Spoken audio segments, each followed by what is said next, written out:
এখানে যে কয়েকটা কলাম আছে এই কলামগুলা নর্মালি যে কোনো এক্সেল ইউজার যারা আছে তারা নর্মালি যেটা করে যে এখানে হয়তো সে ডাবল ক্লিক করলে এখান থেকে তাকে অটো অ্যাডজাস্ট করছে, অথবা সে এখান থেকে এটাকে ড্র্যাগ করে দিকে সরিয়ে দিবে, তাতে তার নামগুলো ভালো মতো বোঝা যাবে।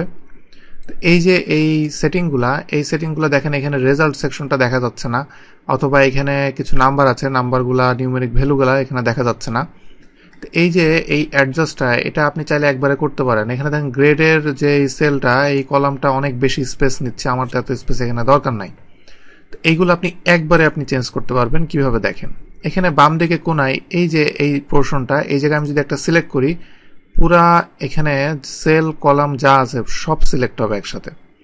এটা যখন সিলেক্ট হবে জাস্ট এই অবস্থায় আমাকে যে কোনো আমি একটা লাইনের উপরে কলাম, দুইটা কলামের মাঝখানে লাইনে আমি জাস্ট ডাবল ক্লিক করলে দেখেন, করার পরে এখন আমি এখানে ছেড়ে দিলে এইগুলো হাইড করা ছিল, এগুলো এখানে চলে এসেছে।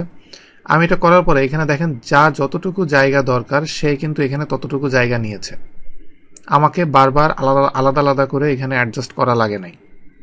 কন্ট্রোল জেড দিয়ে আমি ব্যাকে যাচ্ছি, এটা একটা ওয়ে।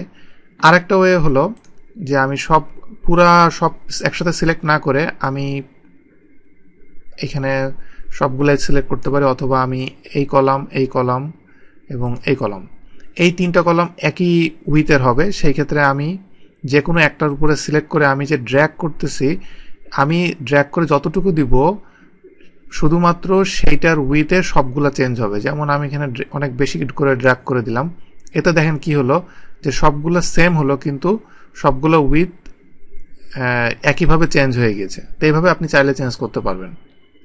যেমন আমি সবগুলো একসাথে সিলেক্ট করে এখন আমি যদি এটা করি, তাহলে সবগুলা এখানে যে কলাম দেখছেন কলামগুলো সেম একদম সমানভাবে এখানে এইভাবে চেঞ্জ হয়ে যাবে। এরপরে আমি যদি চাই যে এটা আরও বেশি রিডেবল করতে চাই, যেমন আমার এখানে আমি পুরোটা সিলেক্ট করলাম, করে আমি যদি এখানে এটাকে একটু বাড়িয়ে দিই, তাহলে দেখেন যে এটা কীভাবে এখানে চেঞ্জ হলো। এভাবে আপনি চেঞ্জ করে দিতে পারেন।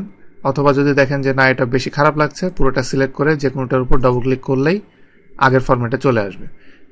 এবং আরেকটা ওয়ে আছে, যেমন আমি প্রথম তিনটা কলাম সিলেক্ট করে রাইট বাটন ক্লিক করলে কলাম উইথে যে আপনি ম্যানুয়ালি এখান থেকে আপনি আপনার ভ্যালুটা, নিউমেরিক ভ্যালুটা দিয়ে আপনি ওকে দিলেন, যেমন আমি এখানে 13 দিয়ে যদি আমি ওকে দিই, তাহলে ওইভাবে এটা চেঞ্জ হবে।